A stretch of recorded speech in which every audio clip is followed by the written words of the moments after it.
কাছাড়ে মাদক বিরোধী অভিযানে বড় সাফল্য পুলিশের।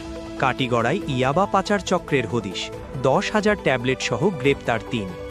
গোপন খবরের ভিত্তিতে কাটিগড়ার রাজাটিলা এলাকায় যৌথ অভিযান চালিয়ে প্রায় 1 কেজি 75 গ্রাম ওজনের 10,000 ইয়াবা ট্যাবলেট উদ্ধার করে পুলিশ।